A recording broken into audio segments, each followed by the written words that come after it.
Alright, I'm gonna talk about the rescue and emergency service, and then gonna show you a video of a technical rescue being done. So in this one, just gonna talk about the three types of rescue procedures, explain the relationship between the rescue and emergency service availability. Well, I'll get into that. Don't want to get into it too much right now. Then we're going to understand the procedures related to technical rescue from permanent tried confined space, and then determine the criteria for training needed for the rescue personnel.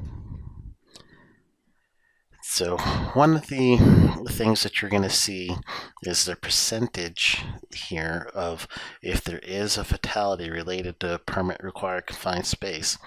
These are the hazards that you will be basically dealing with. So the largest percent is going to be the air quality.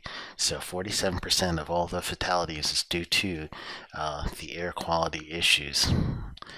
So actually, before I get the video going, I'm going to actually need to go back here. And so it looks like there it is. So 47% is the air quality, 21 is drowning victims, 19 is from some sort of toxic air, 10% is blunt force trauma, something fell and hit the worker that's inside the space, and then 2% is electrocution, 1% burn. So those are some of the things that, especially when you're training, you should go over things that will cause air qualities to go down, drowning, toxic fumes, blunt force trauma. So you really want to protect your workers against those top 4 items. The retrieval system is something that you'll see in the videos with the technical rescue, but you have to think of the way to actually get the worker out of the space as best as you can. So if it's a sewer system entry, generally it's going to be an actual tripod setup with the full body harness that the worker has.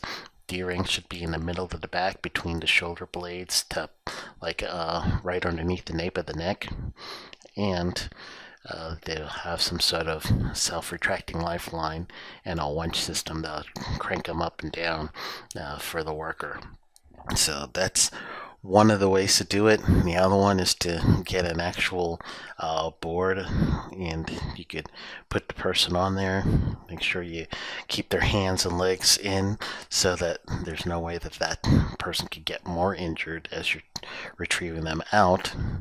But you need to be technically trained in rescue before you attempt that type of rescue. And then also you want to make sure that you're constantly testing the air quality for all 4 major parameters: the explosiveness, hydrogen sulfides, the carbon monoxide, and then also your quality of air, of the percentage of air. So always going to have that. So the employer who designates a rescue and services shall, so this is the criteria for them, you have to evaluate their ability to respond to your rescue in a timely manner. So if your plan is to call 911, you want to make sure that the 911 that you're calling has a technical rescue team for permit required confined space. Not every fire department or fire rescue service has that, so you want to make sure you contract with someone that does have that service. You want to ensure that the rescuer's proficiency and their skills are high rated, as well as they have great proficiency with using their equipment and knowing the task of the technical rescue, and they train on this and they have to keep certified. So you want to make sure that that person or that company that's doing your emergency or rescue service has that ability. The employer shall select a rescue team or service that has the capability to reach the victims within a time frame that is appropriate for the permit space hazards identified, and is equipped for and proficient in performing the needed rescue service. So it can't just be anyone. You have to make sure that they have a specially trained team for the kind of rescue that you need, and that they know the hazards they're getting in. So that call should be, we're at this location, and that's if they're not there on site. Some of the requirements is in high hazard areas, you need to have a team on site. But if you do have to call in for the rescue services, then here, this is our location.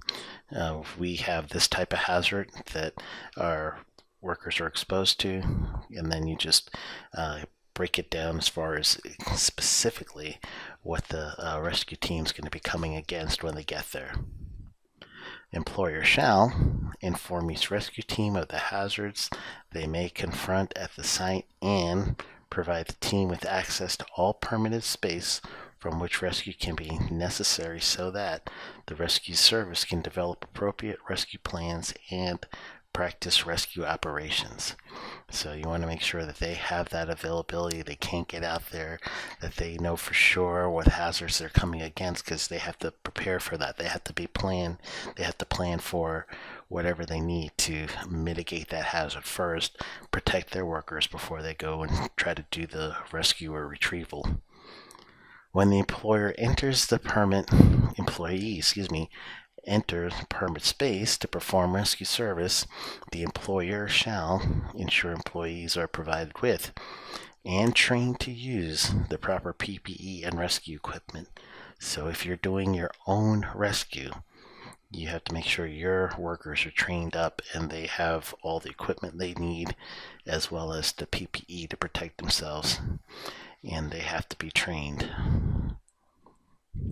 And then every 12 months, it says practice permit space rescues at least every 12 months. And they have to be trained in basic first aid and CPR. So these workers as well should be under your respiratory protection program, because they're also going to need to be fit tested for the respirators. They're going to need to make sure that they can wear a respirator through the medical evaluation, and that they are clean shaven, because you have to have seal to skin on the face and just for that respirator to work well, including the full face. So actually, I don't remember if I mentioned the 3 types of rescue, but it could be self-rescue. You could do the rescue, or you could have someone coming in, the service. So those are your 3 types. So we explained the requirements, understanding the procedures, make sure the technical people are well trained, they know what they're going for.